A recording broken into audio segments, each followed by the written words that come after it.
안녕하세요. 한의사 김성찬입니다. 저는 비염, 축농증, 흡입로 질환을 중점적으로 치료하고 있습니다. 안녕하세요. 한의사 김성찬입니다. 저는 비염, 축농증, 흡입로 질환을 중점적으로 치료하고 있습니다. 평소에 코막힘, 콧물, 가래 등으로 고통받고 계신 분들에게 많은 도움이 되었으면 좋겠습니다. 우선 진찰을 하고 치료를 하기 위해서 제일 먼저 해부학 구조를 알아야 합니다. 일단 코의 구조를 살펴볼게요. 코 안을 보시면 이렇게 3단의 계단식으로 살이 튀어나와 있습니다. 아랫부분을 하비갑계, 중간 부분을 중비갑계, 위쪽을 상비갑계라고 부릅니다.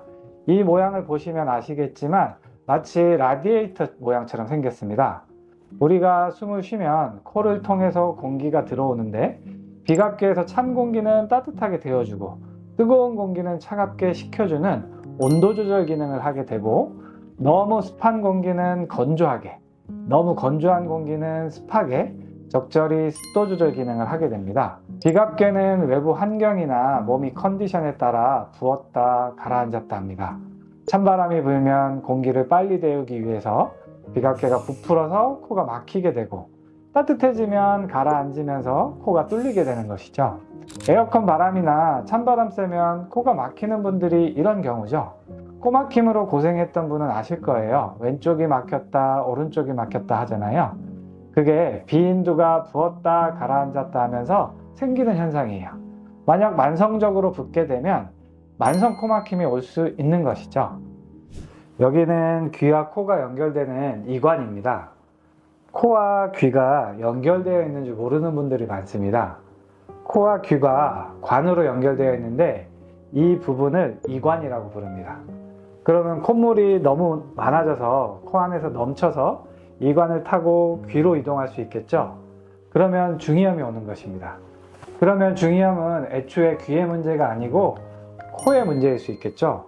콧물이 안 나오고 넘치지 않도록만 해주면 코가 좋아지면서 중이염은 저절로 좋아질 수 있습니다. 마찬가지로 귀가 먹먹해지거나 귀의 압력 조절이 안 되는 경우도 코에서 귀로 바람이 잘 통하게 만들어준다면 비행기 탈 때 귀가 아프거나 높은 곳에 가서 귀가 먹먹해지는 증상도 좋아질 수 있습니다. 여기는 목젖이고 여기는 혀입니다. 코와 목이 만나는 이 부위를 비인두라고 하죠. 얼마 전에 논문이 하나 발표되었습니다. 비인두 뒤편에서 뇌 노폐물이 빠지는 림프관을 찾아냈다는 논문입니다. 림프액이 하는 일은 노폐물 배출, 즉 몸의 쓰레기를 청소해 준다고 이해하시면 돼요. 우리가 생각을 하고 머리를 많이 쓰면 쓸수록 뇌에도 노폐물이 쌓입니다. 그런 노폐물이 배출이 안 되고 계속 고여 있으면 어떻게 될까요? 고인물이 썩듯이 뇌에 문제가 생깁니다. 그런 노폐물로 인해서 뇌출혈, 뇌경색, 치매 같은 질환들이 발생할 수 있는 것이죠. 그렇게 쓰레기를 청소해주는 림프관이 이 비인두 뒤를 지나고 있습니다. 코의 구조를 보면 코와 비인두는 이렇게 뇌와 맞닿아 있습니다. 코로 숨을 잘 쉬고 비인두 뒤로 노폐물이 잘 빠져야 뇌 건강까지 챙길 수 있는 것입니다. 비인두 주변에는 콧물을 분비하는 분비샘이 있어서 항상 분비물을 배출하고 있습니다. 그래야 점막을 촉촉하게 유지할 수 있기 때문이죠. 우리가 감기 걸리거나 면역력이 떨어지면 여기에서 분비되는 분비물의 양이 많아지고 찐득하게 변합니다. 그러면 목에 자꾸 끼거나 답답하게 되겠죠? 앉아있을 때는 중력의 작용에 의해서 분비물이 비교적 잘 빠지지만 누워있을 때는 코 뒤편, 목젖 뒤쪽에 분비물이 쌓이겠죠. 그래서 비인두에 콧물이 고여있는 분들이 아침에 자고 나면 가래가 목에 꽉 차 있는 경우가 있어요. 코의 질환은 코만의 문제가 아닙니다. 얼굴, 머리, 목 전체의 근육 긴장, 혈액순환 문제, 림프순환 문제가 모두 관여합니다. 따라서 코의 불편함을 코만 치료한다고 좋아지지 않습니다. 그래서 이번에는 머리뼈 두개골을 살펴보겠습니다. 두개골 모형이에요. 이 모형은 이해하기 쉽게 색깔이 칠해져 있는데 우리 머리뼈는 하나의 통뼈가 아니고 이렇게 여러 조각의 뼈가 결합되어 머리뼈를 이루고 있습니다. 이렇게 결합면을 봉합선이라고 하는데 앞에는 전두골, 위에는 두정골, 뒤에는 후두골, 옆에는 축두골로 이루어져 있습니다. 통뼈를 이루지 않고 이렇게 각각의 뼈가 봉합선으로 이어져 있는데, 우리가 숨을 쉬거나 활동할 때 이 봉합선이 느슨해야 뇌 노폐물이 잘 빠지게 됩니다. 여기가 너무 꽉 조이면 두개골 안에 림프나 혈액이 잘 돌지 못하게 됩니다. 생선의 아가미처럼 숨 쉴 때 아가미가 벌어지듯이 이 봉합선도 느슨해야 하는 거죠. 이 얘기를 왜 말씀드리냐면, 방금 비인두 뒤로 노폐물이 빠진다고 했죠. 뇌 노폐물이 비인두 뒤로 잘 빠져야 뇌뿐만 아니라 눈, 귀, 코, 목의 건강까지 좋아질 수 있기 때문이에요. 기억력이 떨어지거나 인지력이 떨어지는 치매 환자의 머리뼈를 만져보면 엄청 딱딱한 경우가 많습니다. 마치 볼링공처럼요. 그러면 뇌호흡이 안 되어서 노폐물이 안 빠지게 되는 거죠. 그래서 코, 눈, 귀, 머리 등의 두면부 질환에서 머리를 잘 풀어주는 게 엄청 중요합니다. 그리고 이 옆에 뼈는 축두골이라고 하는데, 귀가 이 뼈 안에 들어 있습니다. 귀가 먹먹하거나 이명이 있는 분들이 언제 심해지는지 아시나요? 잠을 못 자거나 스트레스를 심하게 받았을 때 그렇습니다. 그러면 이 축두골을 싸고 있는 근육이 있겠죠?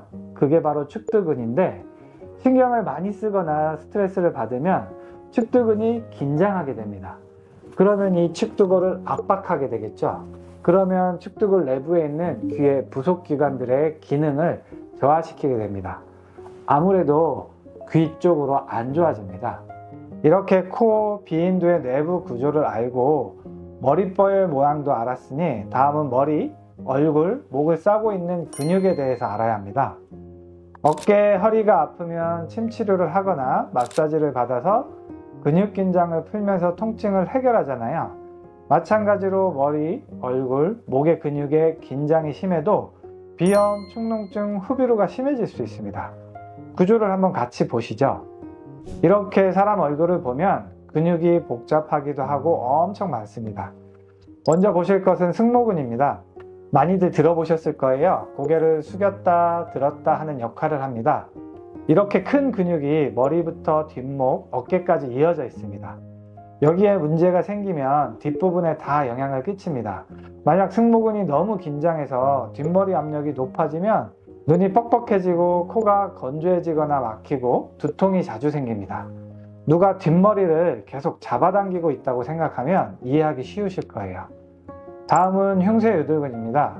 가슴뼈인 흉골에서부터 두개골까지 이어져 있어서 목 앞면을 지탱해주고 고개를 돌릴 때 주 역할을 합니다.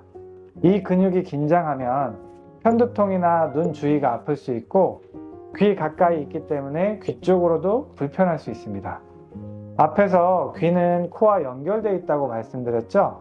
그래서 흉쇄유돌근의 문제가 코까지 파급돼서 영향을 미칠 수 있습니다. 다음은 턱 및 목 앞에 자리하고 있는 근육입니다.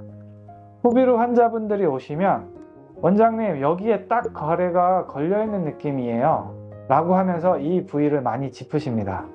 이 주변 근육이 긴장하면 그 안에 지나고 있는 혈관, 림프관을 압박하면서 혈액순환이 안 되고 노폐물이 안 빠집니다. 그래서 이 부위에 근육을 잘 진찰해 봐야 합니다. 다음은 앞서 말씀드린 측두근입니다. 귀가 이렇게 있는데 그 측두골을 다 덮고 있죠? 이렇게 큰 근육입니다. 이 근육이 긴장하면 편두통이 자주 올 수 있고 눈이 뻑뻑해집니다. 당연히 코와 귀 쪽의 문제도 잘 생길 수 있겠죠? 코막힘, 이명, 귀 먹먹함이 있는 분들은 특히 이 근육을 잘 풀어줘야 합니다. 다음은 깨물근이라고 하는 교근입니다. 음식을 씹거나 말을 할 때 이 교근이 벌어지면서 턱이 움직이게 됩니다. 교근이 긴장하거나 굳어지면 턱이 아프거나 얼굴을 압박하기 때문에 코나 귀 주변으로 혈액순환, 림프순환이 저하됩니다. 그래서 잘 살펴봐야 합니다. 코와 귀를 포함한 두면부 질환에 관여할 수 있는 근육에 대해서 살펴봤습니다. 다음은 혈관을 한번 보실게요. 빨간색은 동맥, 파란색은 정맥입니다. 동맥은 신선한 혈액을 공급하고, 정맥은 노폐물이 섞인 굳은 피를 운반하는 역할을 합니다. 얼굴 곳곳으로 동맥과 정맥이 흐르고 있습니다. 혈액순환이 잘 안되면 붓거나 건조해지거나 통증이 생기는 거 모두 알고 계실 거예요. 얼굴 부위뿐만 아니라 코와 목도 마찬가지입니다. 혈액이 정체돼서 빠지지 않으면 코에 비갑게도 부으면서 코가 막힐 수 있고, 만약 혈액이 잘 돌지 않으면 건조해지면서 코 안에 딱지도 생기고 코피도 자주 날 수 있습니다. 이런 혈액순환은 주변 근육 조직의 긴장과 관련이 깊습니다. 따라서 앞에 말씀드린 근육의 긴장만 잘 풀어줘도 혈액순환에 많은 도움을 줄 수 있습니다. 특히 혈관뿐만 아니라 뒤에서 말씀드릴 림프액도 쇄골 밑에서 정체되는 경우가 많습니다. 그래서 쇄골 밑을 잘 문질러서 풀어주기만 해도 코가 뚫리고 콧물, 가래가 빠지는 경우가 많이 있습니다. 다음으로는 개인적으로 제일 중요하다고 생각하는 림프관의 모습을 보시죠. 림프관은 이렇게 온몸에 퍼져 있는데 50% 이상이 목 주변에 몰려 있습니다. 그래서 림프 순환에 문제가 생기면 목 주변에 이상이 많이 느껴질 수 있습니다. 우리가 감기에 걸리면 편도가 붓고 열나는 경우가 있죠. 편도가 림프의 덩어리입니다.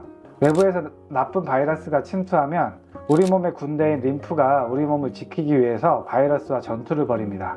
그러면서 열이 나고 몸살이 나는 것이죠. 싸움이 잘 끝나면 다행인데 바이러스와 싸운 이후에 생긴 시체들, 즉 가래, 콧물이 잘 빠지지 않고 목에 걸리게 되면 후유증이 생깁니다. 그것이 바로 후비루 현상입니다.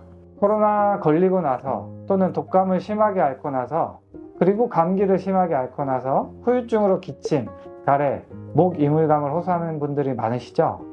외부 바이러스와의 치열한 전투 끝에 가래, 콧물이 목으로 넘어와서 빠지지 않고 남아있어서 생기는 현상입니다. 그리고 기침을 계속하고 가래를 뱉는다고 캑캑대면서 목 주변 근육에 힘이 계속 들어가게 됩니다. 그러면 주변 림프관과 혈관을 압박하면서 증상이 날이 갈수록 심해지는 것이죠. 이상 분비물도 줄여줘야 하고 배출되지 않는 가래도 잘 빠지도록 도와줘야 합니다.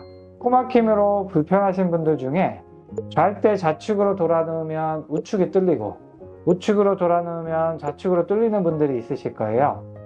한쪽으로 돌아누우면 아래쪽 목이 눌리면서 노폐물이 배출이 안 되고 혈액순환이 안 되겠죠? 그러면 노폐물 정체가 일어나면서 부종이 생깁니다. 그래서 비갑게 부종이 생기면서 코가 막히는 거죠. 결국 목을 잘 풀어줘서 혈액순환, 림프순환이 잘 되게 해야 합니다. 지금까지 코의 구조, 머리뼈, 두면부 주위의 근육, 혈관, 림프관까지 살펴보셨습니다. 인체는 이렇게 서로 연결되어 있고 복잡한 구조를 이루고 있습니다. 따라서 한 부분에 문제가 생기면 다른 부위까지 불편함이 파급될 수 있습니다. 거꾸로 말씀드리면 한 부분의 문제가 좋아지면 다른 부위까지도 좋아질 수 있는 것이죠. 비염, 축농증, 후비루로 고생하시는 분들이 상당히 많으신데요. 저한테 치료했던 분들 대부분이 다른 곳에서 치료가 안 돼서 오십니다. 왜 치료가 안 되었을까요? 바로 아픈 부위, 즉 코만 바라봐서 치료했기 때문입니다. 앞에 설명을 들으셨다면 코 질환은 코만의 문제가 아닌 것을 알게 되셨을 거예요. 인체의 구조를 이해하고 각 기관의 역할을 이해하면 비염, 축농증, 후비루 질환을 치료할 수 있습니다. 자, 그럼 지금부터 제가 치료하는 방법을 설명드릴게요. 첫 번째, 뒷목 어깨의 긴장을 먼저 풀어야 합니다. 승모근은 머리, 뒷목, 어깨까지 연결되어 있는데 후두부의 긴장이 풀리고 혈액순환이 잘 되기 시작하면 눈이 편해지고 코가 시원해집니다. 특히 우측 코가 자주 막히는 분은 우측 어깨가 아프고 좌측 코가 자주 막히는 부분은 좌측 어깨가 아프신 경우가 많습니다. 어깨의 긴장만 풀어줘도 코가 뚫리는 경우가 많습니다. 치료는 근막이완 추나를 이용해서 뒷머리, 뒷목, 어깨의 긴장을 풀어드립니다. 그리고 사열부항을 이용해서 구준피, 즉 어혈을 제거해서 혈액순환이 잘 되게 합니다. 그리고 뒷머리와 어깨 침 치료를 이용해서 긴장을 더욱 잘 풀어드립니다. 두 번째는 애노약침을 이용해서 목 주변의 근육 긴장을 풀고 혈액순환을 촉진하고 림프의 노폐물 배출을 높입니다. 애노라고 하는 산화질소는 천연물질로 혈액을 깨끗하게 해주는 성질이 있습니다. 그래서 노폐물 배출에 탁월합니다. 굳은 부위를 제가 진찰하면서 직접 찾아서 모두 풀어드립니다. 긴장이 풀리면 바로 콧물, 가래가 빠지는 게 느껴집니다. 세 번째는 도침 치료입니다. 아무래도 오래 고생하신 분들을 많이 치료하다 보니 근육이 돌처럼 굳어있는 분들이 많으세요. 이런 분들은 애노약침으로도 잘 안 풀리는 경우가 있습니다. 그런 경우는 도침이라고 하는 특수침을 이용해서 단단하게 굳어있는 부위를 직접 풀어드립니다. 넷째는 비강사열 치료와 비강약침 치료입니다. 코 안에 비갑개가 부어있는 경우는 비강사열을 통해서 붓기를 빼면 코가 뚫리게 됩니다. 코 안에 점막이 건조한 경우는 사열을 해서 피를 빼게 되면 건조한 점막이 복구되면서 코가 뚫리게 됩니다. 비강사열은 양방향으로 작용하는 매우 효과적인 치료입니다. 다섯 번째는 에노 스프레이 사용입니다. 에노라고 하는 산화질소는 천연물질로서 혈관을 깨끗하게 청소해 준다고 했죠. 그래서 수시로 사용하면서 코 점막을 깨끗하게 청소해주면 좋은 상태가 잘 유지됩니다. 저에게 치료받는 분에게는 처방을 해드려서 수시로 사용하도록 말씀드리고 있습니다. 여섯 번째는 보페고 에노 복용입니다. 보페고는 코 안과 인후, 기관지의 점막을 촉촉하게 보호하고 염증을 가라앉혀 호흡기 건강을 근본적으로 회복시켜주는 한방 처방입니다. 보페고 역시 산화질소가 포함되어 있어 혈관을 확장시키고 혈액순환과 염증 완화에 탁월한 효과를 보입니다. 이렇게 종합적인 치료가 필요합니다. 치료를 받으면 바로 시원한 느낌이 드실 거예요. 증상이 가볍다면 10회 이내의 치료만으로도 많이 좋아집니다. 하지만 증상이 오래되고 심한 분들은 30회 정도의 치료를 권합니다. 왜냐하면 재발 방지를 위해서입니다. 처음 10회 정도는 일주일에 2회 정도의 치료를 권합니다. 빠르게 불편함을 치료하기 위해서죠. 10회차가 넘어가면 대부분의 분들이 편해집니다. 하지만 거기에서 멈추면 재발하는 경우가 많습니다. 그래서 치료 간격을 띄워드려요. 일주일, 2주일, 한 달까지 천천히 간격을 띄우고 한 달 동안 불편하지 않다면 한 달에 한 번 관리 치료를 시작합니다. 그 이후에 환절기에도 불편하지 않고 생활에 불편하지 않으면 치료를 종료합니다. 그리고 재발 방지와 컨디션 유지를 위해서 보페고 에노를 하루 한 포씩 꾸준히 드시기를 추천하고 있습니다. 보페고를 이렇게 드셔주시면 훨씬 생활이 편하게 유지가 잘 될 수 있거든요. 10년 동안 많은 호흡기 환자분들을 치료하면서 치료가 잘 안 돼서 때론 좌절하기도 하고 너무 좋아진 분을 보면서 희열도 느꼈습니다. 오늘 설명드린 내용은 저희 10년간의 비염, 축농증, 후비루의 치료에 관한 관점입니다. 코질환, 목질환은 그 부위만의 문제가 결코 아닙니다. 이렇게 전신을 보고 전체를 바라봐야 좋아질 수 있습니다. 비염, 축농증, 후비루로 고생하시는 분들이 오늘 영상을 보시고 도움이 되시길 바랍니다. 구독, 좋아요, 알림 설정까지 부탁드려요. 시청해주셔서 감사합니다.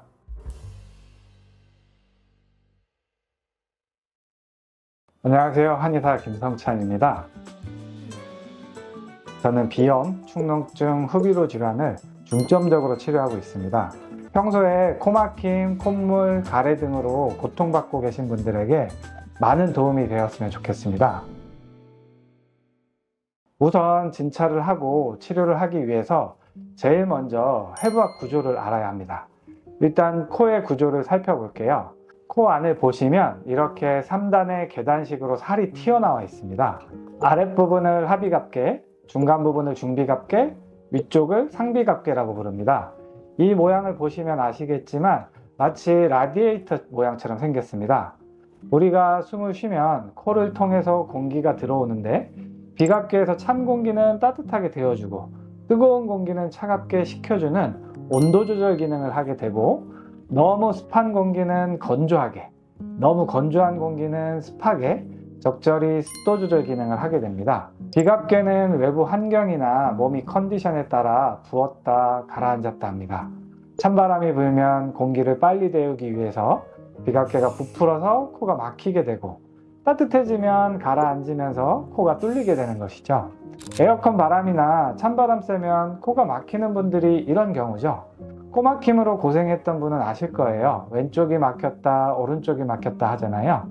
그게 비인두가 부었다 가라앉았다 하면서 생기는 현상이에요. 만약 만성적으로 붓게 되면 만성 코막힘이 올 수 있는 것이죠. 여기는 귀와 코가 연결되는 이관입니다. 코와 귀가 연결되어 있는 줄 모르는 분들이 많습니다. 코와 귀가 관으로 연결되어 있는데 이 부분을 이관이라고 부릅니다. 그러면 콧물이 너무 많아져서 코 안에서 넘쳐서 이관을 타고 귀로 이동할 수 있겠죠. 그러면 중이염이 오는 것입니다. 그러면 중이염은 애초에 귀의 문제가 아니고 코의 문제일 수 있겠죠. 콧물이 안 나오고 넘치지 않도록만 해주면 코가 좋아지면서 중이염은 저절로 좋아질 수 있습니다. 마찬가지로 귀가 먹먹해지거나 귀의 압력 조절이 안 되는 경우도 코에서 귀로 바람이 잘 통하게 만들어준다면 비행기 탈 때 귀가 아프거나 높은 곳에 가서 귀가 먹먹해지는 증상도 좋아질 수 있습니다. 여기는 목젖이고 여기는 혀입니다. 코와 목이 만나는 이 부위를 비인두라고 하죠. 얼마 전에 논문이 하나 발표되었습니다. 비인두 뒤편에서 뇌 노폐물이 빠지는 림프관을 찾아냈다는 논문입니다. 림프액이 하는 일은 노폐물 배출, 즉 몸의 쓰레기를 청소해 준다고 이해하시면 돼요. 우리가 생각을 하고 머리를 많이 쓰면 쓸수록 뇌에도 노폐물이 쌓입니다. 그런 노폐물이 배출이 안 되고 계속 고여 있으면 어떻게 될까요? 고인물이 썩듯이 뇌에 문제가 생깁니다. 그런 노폐물로 인해서 뇌출혈, 뇌경색, 치매 같은 질환들이 발생할 수 있는 것이죠. 그렇게 쓰레기를 청소해주는 림프관이 이 비인두 뒤를 지나고 있습니다. 코의 구조를 보면 코와 비인두는 이렇게 뇌와 맞닿아 있습니다. 코로 숨을 잘 쉬고 비인두 뒤로 노폐물이 잘 빠져야 뇌 건강까지 챙길 수 있는 것입니다. 비인두 주변에는 콧물을 분비하는 분비샘이 있어서 항상 분비물을 배출하고 있습니다. 그래야 점막을 촉촉하게 유지할 수 있기 때문이죠. 우리가 감기 걸리거나 면역력이 떨어지면 여기에서 분비되는 분비물의 양이 많아지고 찐득하게 변합니다. 그러면 목에 자꾸 끼거나 답답하게 되겠죠? 앉아있을 때는 중력의 작용에 의해서 분비물이 비교적 잘 빠지지만 누워있을 때는 코 뒤편, 목젖 뒤쪽에 분비물이 쌓이겠죠. 그래서 비인두에 콧물이 고여있는 분들이 아침에 자고 나면 가래가 목에 꽉 차 있는 경우가 있어요. 코의 질환은 코만의 문제가 아닙니다. 얼굴, 머리, 목 전체의 근육 긴장, 혈액순환 문제, 림프순환 문제가 모두 관여합니다. 따라서 코의 불편함을 코만 치료한다고 좋아지지 않습니다. 그래서 이번에는 머리뼈 두개골을 살펴보겠습니다. 두개골 모형이에요.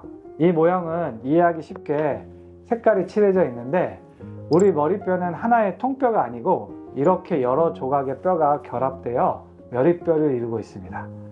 이렇게 결합면을 봉합선이라고 하는데 앞에는 전두골, 위에는 두정골, 뒤에는 후두골, 옆에는 축두골로 이루어져 있습니다.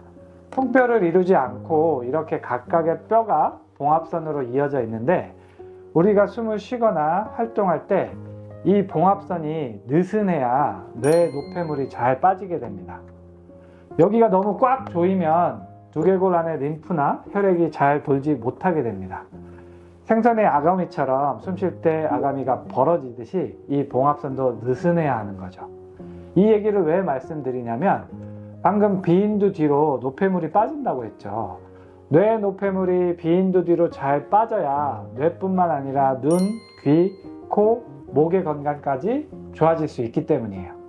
기억력이 떨어지거나 인지력이 떨어지는 치매 환자의 머리뼈를 만져보면 엄청 딱딱한 경우가 많습니다. 마치 볼링공처럼요. 그러면 뇌호흡이 안 되어서 노폐물이 안 빠지게 되는 거죠. 그래서 코, 눈, 귀, 머리 등의 두면부 질환에서 머리를 잘 풀어주는 게 엄청 중요합니다. 그리고 이 옆에 뼈는 축두골이라고 하는데 귀가 이 뼈 안에 들어 있습니다. 귀가 먹먹하거나 이명이 있는 분들이 언제 심해지는지 아시나요? 잠을 못 자거나 스트레스를 심하게 받았을 때 그렇습니다. 그러면 이 축두골을 싸고 있는 근육이 있겠죠? 그게 바로 축두근인데 신경을 많이 쓰거나 스트레스를 받으면 축두근이 긴장하게 됩니다. 그러면 이 축두골을 압박하게 되겠죠. 그러면 축두골 내부에 있는 귀의 부속기관들의 기능을 저하시키게 됩니다. 아무래도 귀 쪽으로 안 좋아집니다. 이렇게 코, 비인두의 내부 구조를 알고 머리뼈의 모양도 알았으니 다음은 머리, 얼굴, 목을 싸고 있는 근육에 대해서 알아야 합니다. 어깨, 허리가 아프면 침 치료를 하거나 마사지를 받아서 근육 긴장을 풀면서 통증을 해결하잖아요. 마찬가지로 머리, 얼굴, 목의 근육에 긴장이 심해도 비염, 축농증, 후비루가 심해질 수 있습니다. 구조를 한번 같이 보시죠. 이렇게 사람 얼굴을 보면 근육이 복잡하기도 하고 엄청 많습니다. 먼저 보실 것은 승모근입니다. 많이들 들어보셨을 거예요. 고개를 숙였다 들었다 하는 역할을 합니다. 이렇게 큰 근육이 머리부터 뒷목, 어깨까지 이어져 있습니다. 여기에 문제가 생기면 뒷부분에 다 영향을 끼칩니다. 만약 승모근이 너무 긴장해서 뒷머리 압력이 높아지면 눈이 뻑뻑해지고 코가 건조해지거나 막히고 두통이 자주 생깁니다. 누가 뒷머리를 계속 잡아당기고 있다고 생각하면 이해하기 쉬우실 거예요. 다음은 흉쇄유돌근입니다. 가슴뼈인 흉골에서부터 두개골까지 이어져 있어서 목 앞면을 지탱해주고 고개를 돌릴 때 주 역할을 합니다. 이 근육이 긴장하면 편두통이나 눈 주위가 아플 수 있고 귀 가까이 있기 때문에 귀 쪽으로도 불편할 수 있습니다. 앞에서 귀는 코와 연결되어 있다고 말씀드렸죠? 그래서 흉쇄유돌근의 문제가 코까지 파급돼서 영향을 미칠 수 있습니다. 다음은 턱 및 목 앞에 자리하고 있는 근육입니다. 후비루 환자분들이 오시면 원장님 여기에 딱 가래가 걸려있는 느낌이에요 라고 하면서 이 부위를 많이 짚으십니다. 이 주변 근육이 긴장하면 그 안에 지나고 있는 혈관, 림프관을 압박하면서 혈액순환이 안 되고 노폐물이 안 빠집니다. 그래서 이 부위에 근육을 잘 진찰해 봐야 합니다. 다음은 앞서 말씀드린 측두근입니다. 귀가 이렇게 있는데 그 측두골을 다 덮고 있죠? 이렇게 큰 근육입니다. 이 근육이 긴장하면 편두통이 자주 올 수 있고 눈이 뻑뻑해집니다. 당연히 코와 귀 쪽의 문제도 잘 생길 수 있겠죠? 코막힘, 이명, 귀 먹먹함이 있는 분들은 특히 이 근육을 잘 풀어줘야 합니다. 다음은 깨물근이라고 하는 교근입니다. 음식을 씹거나 말을 할 때 이 교근이 벌어지면서 턱이 움직이게 됩니다. 교근이 긴장하거나 굳어지면 턱이 아프거나 얼굴을 압박하기 때문에 코나 귀 주변으로 혈액순환, 림프순환이 저하됩니다. 그래서 잘 살펴봐야 합니다. 코와 귀를 포함한 두면부 질환에 관여할 수 있는 근육에 대해서 살펴봤습니다. 다음은 혈관을 한번 보실게요. 빨간색은 동맥, 파란색은 정맥입니다. 동맥은 신선한 혈액을 공급하고 정맥은 노폐물이 섞인 굳은 피를 운반하는 역할을 합니다. 얼굴 곳곳으로 동맥과 정맥이 흐르고 있습니다. 혈액순환이 잘 안되면 붓거나 건조해지거나 통증이 생기는 거 모두 알고 계실 거예요. 얼굴 부위뿐만 아니라 코와 목도 마찬가지입니다. 혈액이 정체돼서 빠지지 않으면 코에 비갑게도 부으면서 코가 막힐 수 있고 만약 혈액이 잘 돌지 않으면 건조해지면서 코 안에 딱지도 생기고 코피도 자주 날 수 있습니다. 이런 혈액순환은 주변 근육 조직의 긴장과 관련이 깊습니다. 따라서 앞에 말씀드린 근육의 긴장만 잘 풀어줘도 혈액순환에 많은 도움을 줄 수 있습니다. 특히 혈관뿐만 아니라 뒤에서 말씀드릴 림프액도 쇄골 밑에서 정체되는 경우가 많습니다. 그래서 쇄골 밑을 잘 문질러서 풀어주기만 해도 코가 뚫리고 콧물, 가래가 빠지는 경우가 많이 있습니다. 다음으로는 개인적으로 제일 중요하다고 생각하는 림프관의 모습을 보시죠. 림프관은 이렇게 온몸에 퍼져 있는데 50% 이상이 목 주변에 몰려 있습니다. 그래서 림프 순환에 문제가 생기면 목 주변에 이상이 많이 느껴질 수 있습니다. 우리가 감기에 걸리면 편도가 붓고 열나는 경우가 있죠. 편도가 림프의 덩어리입니다. 외부에서 나쁜 바이러스가 침투하면 우리 몸의 군대인 림프가 우리 몸을 지키기 위해서 바이러스와 전투를 벌입니다. 그러면서 열이 나고 몸살이 나는 것이죠. 싸움이 잘 끝나면 다행인데 바이러스와 싸운 이후에 생긴 시체들, 즉 가래, 콧물이 잘 빠지지 않고 목에 걸리게 되면 후유증이 생깁니다. 그것이 바로 후비루 현상입니다. 코로나 걸리고 나서 또는 독감을 심하게 앓고 나서 그리고 감기를 심하게 앓고 나서 후유증으로 기침, 가래, 목 이물감을 호소하는 분들이 많으시죠? 외부 바이러스와의 치열한 전투 끝에 가래, 콧물이 목으로 넘어와서 빠지지 않고 남아있어서 생기는 현상입니다. 그리고 기침을 계속하고 가래를 뱉는다고 캑캑대면서 목 주변 근육에 힘이 계속 들어가게 됩니다. 그러면 주변 림프관과 혈관을 압박하면서 증상이 날이 갈수록 심해지는 것이죠. 이상 분비물도 줄여줘야 하고 배출되지 않는 가래도 잘 빠지도록 도와줘야 합니다. 코막힘으로 불편하신 분들 중에 잘 때 좌측으로 돌아누우면 우측이 뚫리고 우측으로 돌아누우면 좌측으로 뚫리는 분들이 있으실 거예요. 한쪽으로 돌아누우면 아래쪽 목이 눌리면서 노폐물이 배출이 안 되고 혈액순환이 안 되겠죠. 그러면 노폐물 정체가 일어나면서 부종이 생깁니다. 그래서 비갑계 부종이 생기면서 코가 막히는 거죠. 결국 목을 잘 풀어줘서 혈액순환, 림프순환이 잘 되게 해야 합니다. 지금까지 코의 구조, 머리뼈, 두면부 주위의 근육, 혈관, 림프관까지 살펴보셨습니다. 인체는 이렇게 서로 연결되어 있고 복잡한 구조를 이루고 있습니다. 따라서 한 부분에 문제가 생기면 다른 부위까지 불편함이 파급될 수 있습니다. 거꾸로 말씀드리면 한 부분의 문제가 좋아지면 다른 부위까지도 좋아질 수 있는 것이죠. 비염, 축농증, 후비루로 고생하시는 분들이 상당히 많으신데요. 저한테 치료했던 분들 대부분이 다른 곳에서 치료가 안 돼서 오십니다. 왜 치료가 안 되었을까요? 바로 아픈 부위, 즉 코만 바라봐서 치료했기 때문입니다. 앞에 설명을 들으셨다면 코 질환은 코만의 문제가 아닌 것을 알게 되셨을 거예요. 인체의 구조를 이해하고 각 기관의 역할을 이해하면 비염, 축농증, 후비루 질환을 치료할 수 있습니다. 자, 그럼 지금부터 제가 치료하는 방법을 설명드릴게요. 첫 번째, 뒷목 어깨의 긴장을 먼저 풀어야 합니다. 승모근은 머리, 뒷목, 어깨까지 연결되어 있는데 후두부의 긴장이 풀리고 혈액순환이 잘 되기 시작하면 눈이 편해지고 코가 시원해집니다. 특히 우측 코가 자주 막히는 분은 우측 어깨가 아프고 좌측 코가 자주 막히는 부분은 좌측 어깨가 아프신 경우가 많습니다. 어깨의 긴장만 풀어줘도 코가 뚫리는 경우가 많습니다. 치료는 근막이완 추나를 이용해서 뒷머리, 뒷목, 어깨의 긴장을 풀어드립니다. 그리고 사열부항을 이용해서 구준피, 즉 어혈을 제거해서 혈액순환이 잘 되게 합니다. 그리고 뒷머리와 어깨 침 치료를 이용해서 긴장을 더욱 잘 풀어드립니다. 두 번째는 애노약침을 이용해서 목 주변의 근육 긴장을 풀고 혈액순환을 촉진하고 림프의 노폐물 배출을 높입니다. 애노라고 하는 산화질소는 천연물질로 혈액을 깨끗하게 해주는 성질이 있습니다. 그래서 노폐물 배출에 탁월합니다. 굳은 부위를 제가 진찰하면서 직접 찾아서 모두 풀어드립니다. 긴장이 풀리면 바로 콧물, 가래가 빠지는 게 느껴집니다.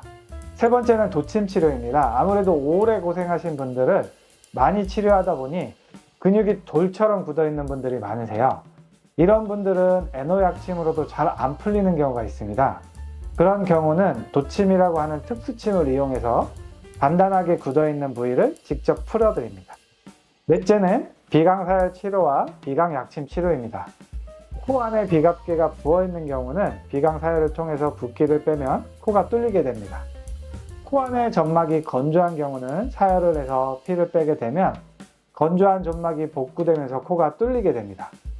비강사열은 양방향으로 작용하는 매우 효과적인 치료입니다. 다섯 번째는 애노 스프레이 사용입니다. 애노라고 하는 산화질소는 천연물질로서 혈관을 깨끗하게 청소해 준다고 했죠. 그래서 수시로 사용하면서 코 점막을 깨끗하게 청소해 주면 좋은 상태가 잘 유지됩니다. 저에게 치료받는 분에게는 처방을 해드려서 수시로 사용하도록 말씀드리고 있습니다. 여섯 번째는 보페고 애노 복용입니다. 보페고는 코 안과 인후, 이관지의 점막을 촉촉하게 보호하고 염증을 가라앉혀 호흡기 건강을 근본적으로 회복시켜주는 한방 처방입니다.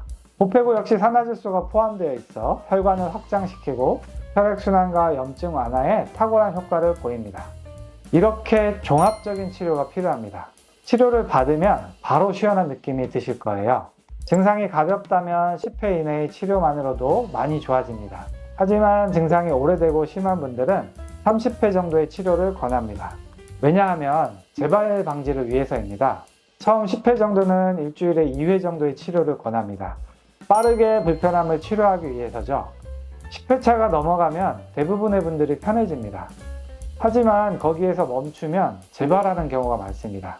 그래서 치료 간격을 띄워드려요. 일주일, 2주일, 한 달까지 천천히 간격을 띄우고 한 달 동안 불편하지 않다면 한 달에 한 번 관리 치료를 시작합니다. 그 이후에 환절기에도 불편하지 않고 생활에 불편하지 않으면 치료를 종료합니다. 그리고 재발 방지와 컨디션 유지를 위해서 오페고 NO를 하루 한 포씩 꾸준히 드시기를 추천하고 있습니다. 오페고를 이렇게 드셔주시면 훨씬 생활이 편하게 유지가 잘 될 수 있거든요. 10년 동안 많은 호흡기 환자분들을 치료하면서 치료가 잘 안 돼서 때론 좌절하기도 하고 너무 좋아진 분을 보면서 희열도 느꼈습니다. 오늘 설명드린 내용은 저희 10년간의 비염, 축농증, 후비루이 치료에 관한 관점입니다. 코질환, 목질환은 그 부위만의 문제가 결코 아닙니다. 이렇게 전신을 보고 전체를 바라봐야 좋아질 수 있습니다. 비염, 축농증, 후비루로 고생하시는 분들이 오늘 영상을 보시고 도움이 되시길 바랍니다. 구독, 좋아요, 알림 설정까지 부탁드려요. 시청해 주셔서 감사합니다.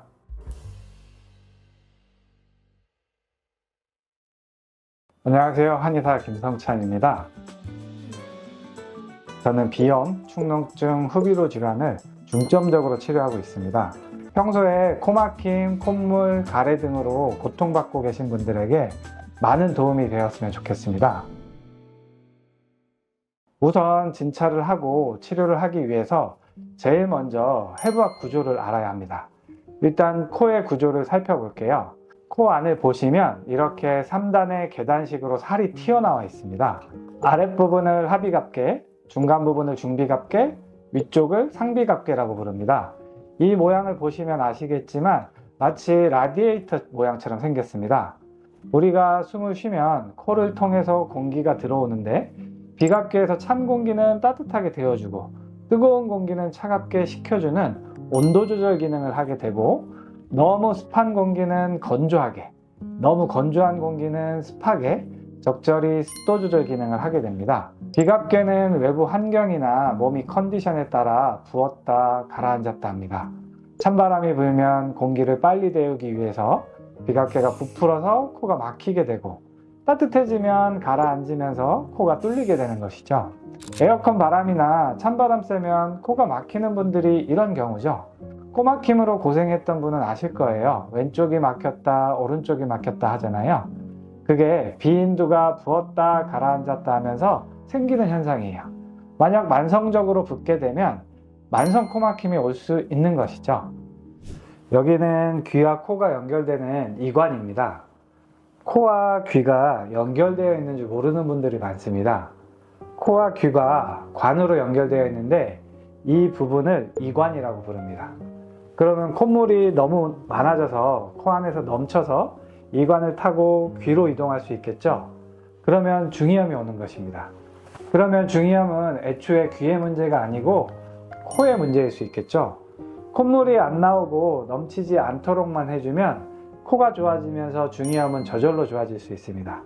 마찬가지로 귀가 먹먹해지거나 귀의 압력 조절이 안 되는 경우도 코에서 귀로 바람이 잘 통하게 만들어준다면 비행기 탈 때 귀가 아프거나 높은 곳에 가서 귀가 먹먹해지는 증상도 좋아질 수 있습니다. 여기는 목젖이고 여기는 혀입니다. 코와 목이 만나는 이 부위를 비인두라고 하죠. 얼마 전에 논문이 하나 발표되었습니다. 비인두 뒤편에서 뇌 노폐물이 빠지는 림프관을 찾아냈다는 논문입니다. 림프액이 하는 일은 노폐물 배출, 즉 몸의 쓰레기를 청소해 준다고 이해하시면 돼요. 우리가 생각을 하고 머리를 많이 쓰면 쓸수록 뇌에도 노폐물이 쌓입니다. 그런 노폐물이 배출이 안 되고 계속 고여 있으면 어떻게 될까요? 고인물이 썩듯이 뇌에 문제가 생깁니다. 그런 노폐물로 인해서 뇌출혈, 뇌경색, 치매 같은 질환들이 발생할 수 있는 것이죠. 그렇게 쓰레기를 청소해주는 림프관이 이 비인두 뒤를 지나고 있습니다. 코의 구조를 보면 코와 비인두는 이렇게 뇌와 맞닿아 있습니다. 코로 숨을 잘 쉬고 비인두 뒤로 노폐물이 잘 빠져야 뇌 건강까지 챙길 수 있는 것입니다. 비인두 주변에는 콧물을 분비하는 분비샘이 있어서 항상 분비물을 배출하고 있습니다. 그래야 점막을 촉촉하게 유지할 수 있기 때문이죠. 우리가 감기 걸리거나 면역력이 떨어지면 여기에서 분비되는 분비물의 양이 많아지고 찐득하게 변합니다. 그러면 목에 자꾸 끼거나 답답하게 되겠죠? 앉아있을 때는 중력의 작용에 의해서 분비물이 비교적 잘 빠지지만 누워있을 때는 코 뒤편, 목젖 뒤쪽에 분비물이 쌓이겠죠. 그래서 비인두에 콧물이 고여있는 분들이 아침에 자고 나면 가래가 목에 꽉 차 있는 경우가 있어요. 코의 질환은 코만의 문제가 아닙니다. 얼굴, 머리, 목 전체의 근육 긴장, 혈액순환 문제, 림프순환 문제가 모두 관여합니다. 따라서 코의 불편함을 코만 치료한다고 좋아지지 않습니다. 그래서 이번에는 머리뼈 두개골을 살펴보겠습니다. 두개골 모양이에요. 이 모양은 이해하기 쉽게 색깔이 칠해져 있는데 우리 머리뼈는 하나의 통뼈가 아니고 이렇게 여러 조각의 뼈가 결합되어 머리뼈를 이루고 있습니다. 이렇게 결합면을 봉합선이라고 하는데 앞에는 전두골, 위에는 두정골, 뒤에는 후두골, 옆에는 축두골로 이루어져 있습니다. 통뼈를 이루지 않고 이렇게 각각의 뼈가 봉합선으로 이어져 있는데 우리가 숨을 쉬거나 활동할 때 이 봉합선이 느슨해야 뇌 노폐물이 잘 빠지게 됩니다. 여기가 너무 꽉 조이면 두개골 안에 림프나 혈액이 잘 돌지 못하게 됩니다. 생선의 아가미처럼 숨 쉴 때 아가미가 벌어지듯이 이 봉합선도 느슨해야 하는 거죠. 이 얘기를 왜 말씀드리냐면 방금 비인두 뒤로 노폐물이 빠진다고 했죠. 뇌 노폐물이 비인두 뒤로 잘 빠져야 뇌뿐만 아니라 눈, 귀, 코, 목의 건강까지 좋아질 수 있기 때문이에요. 기억력이 떨어지거나 인지력이 떨어지는 치매 환자의 머리뼈를 만져보면 엄청 딱딱한 경우가 많습니다. 마치 볼링공처럼요. 그러면 뇌호흡이 안 되어서 노폐물이 안 빠지게 되는 거죠. 그래서 코, 눈, 귀, 머리 등의 두면부 질환에서 머리를 잘 풀어주는 게 엄청 중요합니다. 그리고 이 옆에 뼈는 축두골이라고 하는데 귀가 이 뼈 안에 들어 있습니다. 귀가 먹먹하거나 이명이 있는 분들이 언제 심해지는지 아시나요? 잠을 못 자거나 스트레스를 심하게 받았을 때 그렇습니다. 그러면 이 축두골을 싸고 있는 근육이 있겠죠? 그게 바로 축두근인데 신경을 많이 쓰거나 스트레스를 받으면 축두근이 긴장하게 됩니다. 그러면 이 축두골을 압박하게 되겠죠? 그러면 축두골 내부에 있는 귀의 부속기관들의 기능을 저하시키게 됩니다. 아무래도 귀 쪽으로 안 좋아집니다. 이렇게 코, 비인두의 내부 구조를 알고 머리뼈의 모양도 알았으니 다음은 머리, 얼굴, 목을 싸고 있는 근육에 대해서 알아야 합니다. 어깨, 허리가 아프면 침 치료를 하거나 마사지를 받아서 근육 긴장을 풀면서 통증을 해결하잖아요. 마찬가지로 머리, 얼굴, 목의 근육에 긴장이 심해도 비염, 축농증, 후비루가 심해질 수 있습니다. 구조를 한번 같이 보시죠. 이렇게 사람 얼굴을 보면 근육이 복잡하기도 하고 엄청 많습니다. 먼저 보실 것은 승모근입니다. 많이들 들어보셨을 거예요. 고개를 숙였다 들었다 하는 역할을 합니다. 이렇게 큰 근육이 머리부터 뒷목, 어깨까지 이어져 있습니다. 여기에 문제가 생기면 뒷부분에 다 영향을 끼칩니다. 만약 승모근이 너무 긴장해서 뒷머리 압력이 높아지면 눈이 뻑뻑해지고 코가 건조해지거나 막히고 두통이 자주 생깁니다. 누가 뒷머리를 계속 잡아당기고 있다고 생각하면 이해하기 쉬우실 거예요. 다음은 흉쇄유돌근입니다. 가슴뼈인 흉골에서부터 두개골까지 이어져 있어서 목 앞면을 지탱해주고 고개를 돌릴 때 주 역할을 합니다. 이 근육이 긴장하면 편두통이나 눈 주위가 아플 수 있고 귀 가까이 있기 때문에 귀 쪽으로도 불편할 수 있습니다. 앞에서 귀는 코와 연결되어 있다고 말씀드렸죠? 그래서 흉쇄유돌근의 문제가 코까지 파급돼서 영향을 미칠 수 있습니다. 다음은 턱 및 목 앞에 자리하고 있는 근육입니다.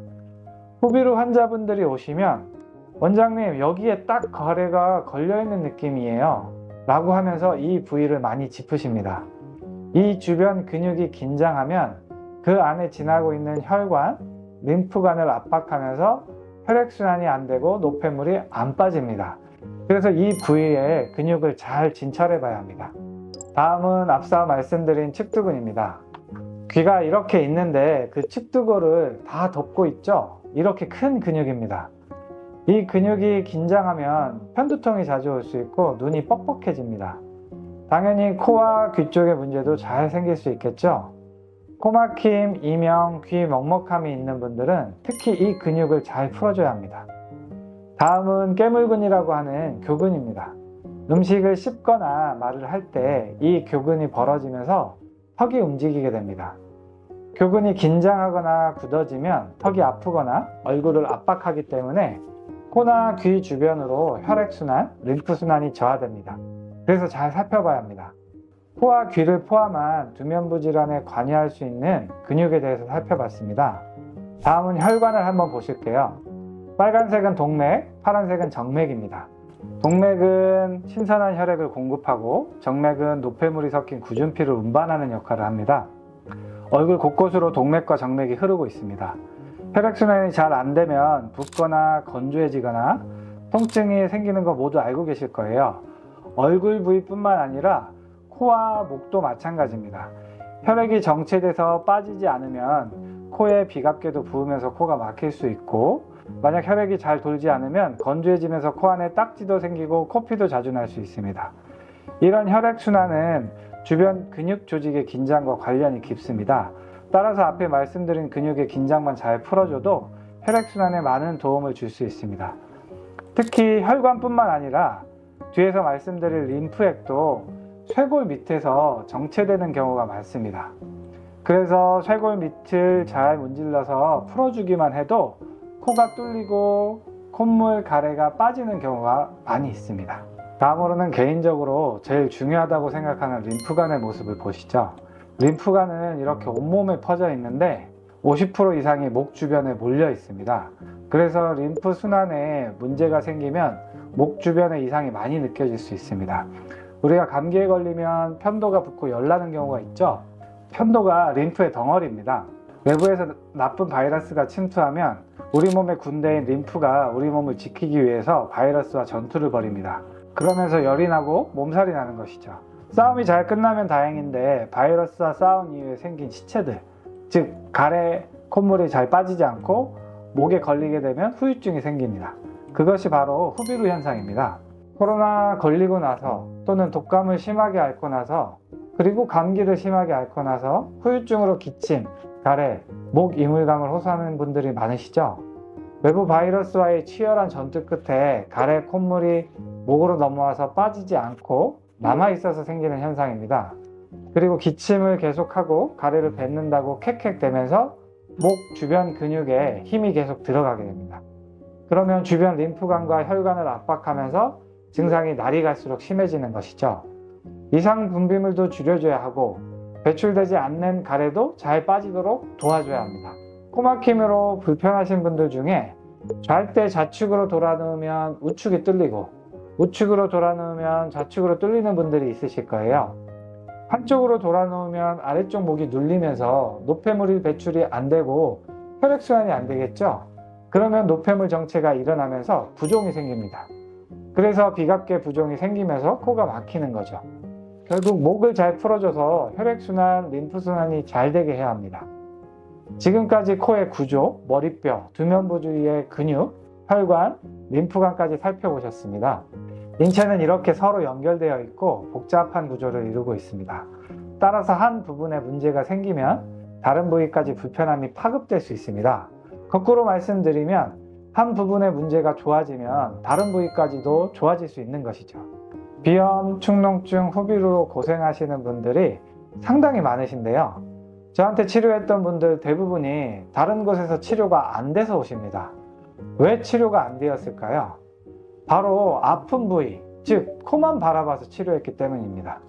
앞에 설명을 들으셨다면 코 질환은 코만의 문제가 아닌 것을 알게 되셨을 거예요. 인체의 구조를 이해하고 각 기관의 역할을 이해하면 비염, 축농증, 후비루 질환을 치료할 수 있습니다. 자, 그럼 지금부터 제가 치료하는 방법을 설명드릴게요. 첫 번째, 뒷목 어깨의 긴장을 먼저 풀어야 합니다. 승모근은 머리, 뒷목, 어깨까지 연결되어 있는데 후두부의 긴장이 풀리고 혈액순환이 잘 되기 시작하면 눈이 편해지고 코가 시원해집니다. 특히 우측 코가 자주 막히는 분은 우측 어깨가 아프고 좌측 코가 자주 막히는 부분은 좌측 어깨가 아프신 경우가 많습니다. 어깨의 긴장만 풀어줘도 코가 뚫리는 경우가 많습니다. 치료는 근막이완 추나를 이용해서 뒷머리, 뒷목, 어깨의 긴장을 풀어드립니다. 그리고 사열부항을 이용해서 굳은 피, 즉 어혈을 제거해서 혈액순환이 잘 되게 합니다. 그리고 뒷머리와 어깨 침 치료를 이용해서 긴장을 더욱 잘 풀어드립니다. 두 번째는 애노약침을 이용해서 목 주변의 근육 긴장을 풀고 혈액순환을 촉진하고 림프의 노폐물 배출을 높입니다. 애노라고 하는 산화질소는 천연물질로 혈액을 깨끗하게 해주는 성질이 있습니다. 그래서 노폐물 배출에 탁월합니다. 굳은 부위를 제가 진찰하면서 직접 찾아서 모두 풀어드립니다. 긴장이 풀리면 바로 콧물, 가래가 빠지는 게 느껴집니다. 세 번째는 도침 치료입니다. 아무래도 오래 고생하신 분들은 많이 치료하다 보니 근육이 돌처럼 굳어있는 분들이 많으세요. 이런 분들은 애노약침으로도 잘 안 풀리는 경우가 있습니다. 그런 경우는 도침이라고 하는 특수침을 이용해서 단단하게 굳어있는 부위를 직접 풀어드립니다. 넷째는 비강사열 치료와 비강약침 치료입니다. 코 안에 비갑개가 부어있는 경우는 비강사열을 통해서 붓기를 빼면 코가 뚫리게 됩니다. 코 안에 점막이 건조한 경우는 사열을 해서 피를 빼게 되면 건조한 점막이 복구되면서 코가 뚫리게 됩니다. 비강사열은 양방향으로 작용하는 매우 효과적인 치료입니다. 다섯 번째는 애노 스프레이 사용입니다. 애노라고 하는 산화질소는 천연물질로서 혈관을 깨끗하게 청소해 준다고 했죠. 그래서 수시로 사용하면서 코 점막을 깨끗하게 청소해 주면 좋은 상태가 잘 유지됩니다. 저에게 치료받는 분에게는 처방을 해드려서 수시로 사용하도록 말씀드리고 있습니다. 여섯 번째는 보페고 애노 복용입니다.